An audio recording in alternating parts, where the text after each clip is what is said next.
Narito po tayo sa may papunta naman ng ano ito, Ambugraw. Narito si paring Konsi, Eli Flores. Siya mismo yung kasama din ng Taugama kasi iwa-iwalay. Pero puro Taugama din si Konsyal Eli. Nagpapala. Sige, ako'y kukuha ng sako, kaya ako'y nadaanan ko lang kayo. Pero na din ang samahan ng Taugama P. Yan. Shout out sa mga Taugama P, kasama si Danmar, Dikit, Edgar. Ayan. Nandito sila ngayon. Dito, naka-base sila dito sa papuntang Ambugraw. Okay.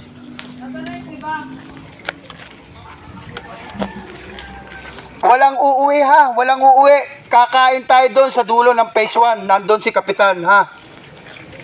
Maraming salamat sa effort ng Taugama P.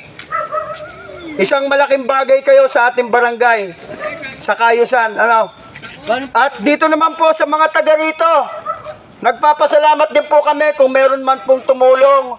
Ang may tutulong nyo lang po ay huwag na po tayong magkalat. Huwag po tayong maglalagay ng basura sa mga bakanting lote.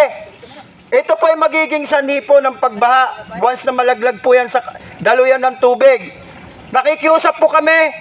Ito po ay panimula po ng barangay San Rafael po sa pamumuno po ni Kapitan Dennis Palumbres.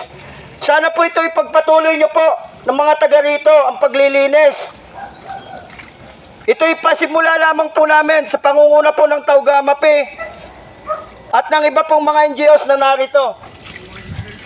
Maraming salamat po. Paano po ito siya? Mga po ito, mga dadakutin ng truck yan? Hindi, ilagay nyo sa sako, kukunin namin. Ngayon yung mga dahon, pwede nyo na ilagay. Oo.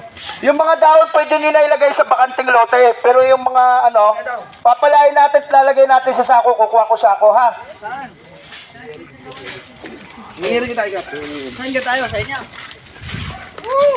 Walang uuwi, ha? Walang mababawas. Kung pwede, madagdagan pa tayo. At tayo'y kakain.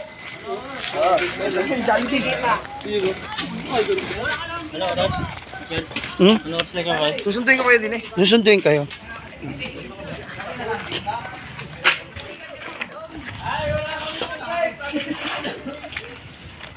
Tubig, nandin ang tubig.